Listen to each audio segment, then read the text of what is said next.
എല്ലാവർക്കും നമസ്കാരം. ഇന്ന് നമ്മൾ ഡിസ്കസ് ചെയ്യാൻ പോകുന്നത് SNGU first semester English for കമ്മ്യൂണിക്കേഷനിലെ സെക്കൻഡ് യൂണിറ്റ് ആയിട്ടുള്ള ബാരിയേഴ്സ് ഓഫ് കമ്മ്യൂണിക്കേഷനിലെ 2 മാർക്ക് ക്വസ്റ്റ്യൻസ് ആണ്. ഇതിന്റെ 5 മാർക്ക് ക്വസ്റ്റ്യൻസ് ഇന്ന് തന്നെ അപ്ലോഡ് ചെയ്യുന്നതായിരിക്കും. അപ്പോൾ ഇതിന്റെ 2 മാർക്ക് ക്വസ്റ്റ്യൻസ് ആണ് ഇന്ന് നമ്മൾ ഡിസ്കസ് ചെയ്യുന്നത്. അപ്പോൾ നമുക്ക് നേരെ വീഡിയോയിലോട്ട് പോകാം. ചാനൽ സബ്സ്ക്രൈബ് ചെയ്യാത്ത എല്ലാവരും സബ്സ്ക്രൈബ് ചെയ്യുക. അപ്പോൾ നമുക്ക് നേരെ വീഡിയോയിലോട്ട് പോകാം. ഫസ്റ്റ് ക്വസ്റ്റ്യൻ ആണ് difference between hearing and listening. Hearing എന്ന് പറഞ്ഞാൽ റിസീവിംഗ് സൗണ്ട്സ്, ശബ്ദം കേൾക്കുന്നതിനെയാണ് ഹിയറിംഗ് എന്ന് പറയുന്നത്. ലിസണിങ് എന്ന് പറഞ്ഞാൽ അണ്ടർസ്റ്റാൻഡിങ് സൗണ്ട്, അതായത് കേട്ട ശബ്ദത്തെ മനസ്സിലാക്കുന്നതിനെയാണ് ലിസണിങ് എന്ന് പറയുന്നത്. അപ്പൊ difference between hearing and listening ചോദിച്ചാൽ എന്താണ് എഴുതേണ്ടത്? ഹിയറിംഗ് എന്ന് പറഞ്ഞാൽ റിസീവിംഗ് സൗണ്ട്സ്, ഹിയറിംഗ് എന്ന് പറഞ്ഞാൽ റിസീവിംഗ് സൗണ്ട്സ്, ലിസണിങ് എന്ന് പറഞ്ഞാൽ അണ്ടർസ്റ്റാൻഡിങ് സൗണ്ട്സ്. ഹിയറിംഗ് എന്ന് പറഞ്ഞാൽ റിസീവിംഗ് സൗണ്ട്സ്, ലിസണിങ് എന്ന് പറഞ്ഞാൽ അണ്ടർസ്റ്റാൻഡിങ് സൗണ്ട്സ്. സെക്കൻഡ് ക്വസ്റ്റ്യൻ ആണ് limitation of written communication. Slow feedback takes more time to prepare. അതായത് ലിമിറ്റേഷൻസ് എന്ന് പറഞ്ഞാൽ 2 പോരായ്മകളാണ്, റിട്ടൺ കമ്മ്യൂണിക്കേഷന്റെ 2 പോരായ്മകളാണ് ചോദിക്കുന്നത്. സ്ലോ ഫീഡ്ബാക്ക്, അതായത് നമുക്ക് ഇതിനുള്ള ഉത്തരം കിട്ടാൻ കുറെ സമയം എടുക്കും.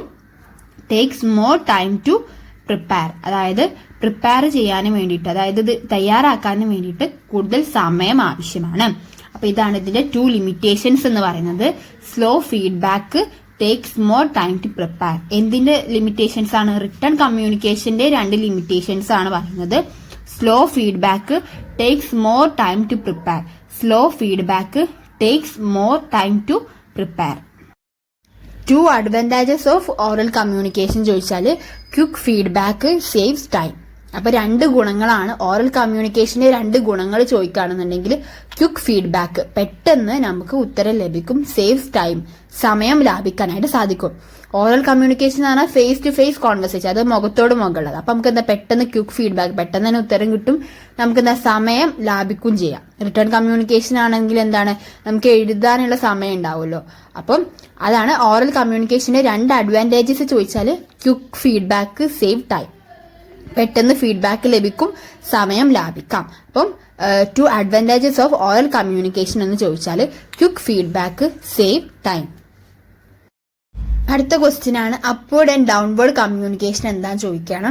അപ്വേർഡ് കമ്മ്യൂണിക്കേഷൻ എന്ന് പറഞ്ഞാൽ എംപ്ലോയി ടു മാനേജർ, അതായത് ജീവനക്കാരിൽ നിന്ന് മേലുദ്യോഗസ്ഥരിലേക്കുള്ള കമ്മ്യൂണിക്കേഷനെയാണ് അപ്വേർഡ് കമ്മ്യൂണിക്കേഷൻ എന്ന് പറയുന്നത്.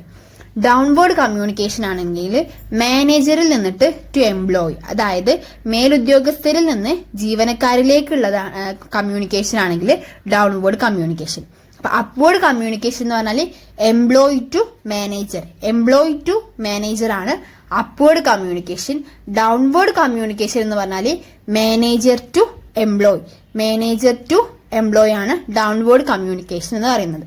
അപ്പൊ അപ്വേർഡ് കമ്മ്യൂണിക്കേഷൻ എന്താണ്? Employee to manager. Downward communication എന്താണ്? Manager to employee. ഇതിൽ അപ്വേർഡോ ഡൗൺവേർഡോ ഏതെങ്കിലും ഒന്ന് കൃത്യമായി പഠിച്ചു വെക്കുക. അതിന്റെ ഓപ്പോസിറ്റ് ആയിരിക്കും മറ്റേതൊന്ന് ആലോചിച്ച് വെച്ചാൽ മതി. അടുത്ത ക്വസ്റ്റ്യൻ ആണ് difference between formal and informal communication. Formal കമ്മ്യൂണിക്കേഷനും ഇൻഫോർമൽ കമ്മ്യൂണിക്കേഷനും തമ്മിലുള്ള വ്യത്യാസങ്ങളാണ് ചോദിച്ചിട്ടുള്ളത്. ഫോർമൽ കമ്മ്യൂണിക്കേഷൻ എന്ന് പറഞ്ഞാൽ ഒഫീഷ്യൽ കമ്മ്യൂണിക്കേഷനെയാണ് ഫോർമൽ കമ്മ്യൂണിക്കേഷൻ എന്ന് പറയുന്നത്. ഇൻഫോർമൽ കമ്മ്യൂണിക്കേഷൻ എന്ന് പറഞ്ഞാൽ അൺഒഫീഷ്യൽ കമ്മ്യൂണിക്കേഷൻ. അപ്പം difference between formal and informal communication എന്താണ്? ഫോർമൽ കമ്മ്യൂണിക്കേഷൻ എന്ന് പറഞ്ഞാൽ ഒഫീഷ്യൽ കമ്മ്യൂണിക്കേഷൻ, ഫോർമൽ കമ്മ്യൂണിക്കേഷൻ എന്ന് പറഞ്ഞാൽ ഒഫീഷ്യൽ കമ്മ്യൂണിക്കേഷൻ, ഇൻഫോർമൽ കമ്മ്യൂണിക്കേഷൻ എന്ന് പറഞ്ഞാൽ അൺഒഫീഷ്യൽ കമ്മ്യൂണിക്കേഷൻ. അടുത്ത ക്വസ്റ്റ്യൻ ആണ് എനി 2 കമ്മ്യൂണിക്കേഷൻ ബാരിയേഴ്സ്, അതായത് ഏതെങ്കിലും 2 കമ്മ്യൂണിക്കേഷൻ ബാരിയേഴ്സ് എഴുതാൻ പറയുകയാണെന്നുണ്ടെങ്കിൽ സൈക്കോളജിക്കൽ ബാരിയർ, ഫിസിക്കൽ ബാരിയർ.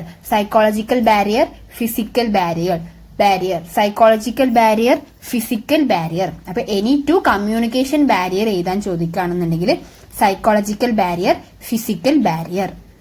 അടുത്ത ക്വസ്റ്റ്യൻ ആണ് difference between oral and written communication. Oral കമ്മ്യൂണിക്കേഷനും റിട്ടൺ കമ്മ്യൂണിക്കേഷനും തമ്മിലുള്ള 2 ഡിഫറൻസ് ചോദിക്കുകയാണെന്നുണ്ടെങ്കിൽ ഓറൽ കമ്മ്യൂണിക്കേഷന് ഒരു പെട്ടി വരയ്ക്കുക, റിട്ടൺ കമ്മ്യൂണിക്കേഷൻ ഒരു പെട്ടി എടുക്കുന്നുണ്ട്. 2 എണ്ണത്തിലും 2 ഡിഫറൻസ് ഇതാണ് വേണ്ടത്.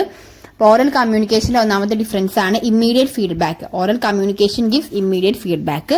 റിട്ടൺ കമ്മ്യൂണിക്കേഷൻ ആണെങ്കിൽ written communication gives delayed feedback, അതായത് കുറച്ച് സമയം കഴിഞ്ഞിട്ടുള്ള ഫീഡ്ബാക്കാണ് ലഭിക്കുക.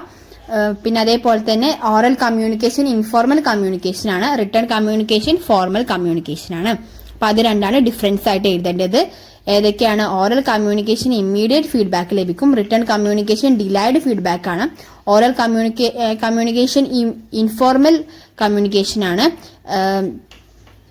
റിട്ടേൺ കമ്മ്യൂണിക്കേഷൻ ഫോർമൽ കമ്മ്യൂണിക്കേഷനും ആണ്. ഇമ്പോർട്ടൻസ് ഓഫ് ആക്റ്റീവ് ലിസണിങ് ചോദിച്ചാല് ആക്റ്റീവ് ലിസണിങ്ങിന്റെ ഇമ്പോർട്ടൻസ് എന്തൊക്കെയാണെന്ന് ചോദിച്ചാൽ ഇംപ്രൂവ്സ് അണ്ടർസ്റ്റാൻഡിങ്, സന്ദേശം നമുക്ക് നന്നായി മനസ്സിലാക്കാൻ സഹായിക്കുന്നു, ബിൽഡ് ട്രസ്റ്റ്, വിശ്വാസം വളർത്താൻ സഹായിക്കുന്നു.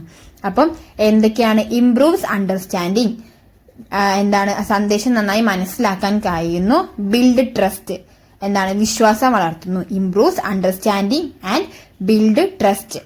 ഓക്കെ, അപ്പൊ improves understanding and build trust ആണ് ആക്റ്റീവ് ലിസണിങ്ങിന്റെ ഇമ്പോർട്ടൻസ്. അപ്പൊ ആക്റ്റീവ് ലിസണിങ്ങിന്റെ ഇമ്പോർട്ടൻസ് എന്തൊക്കെയാന്ന് ചോദിച്ചാൽ improves understanding and build trust, എന്താണ്? വിശ്വാസം വളർത്താൻ സഹായിക്കുന്നു, സന്ദേശം നന്നായി മനസ്സിലാക്കാൻ സഹായിക്കുന്നു.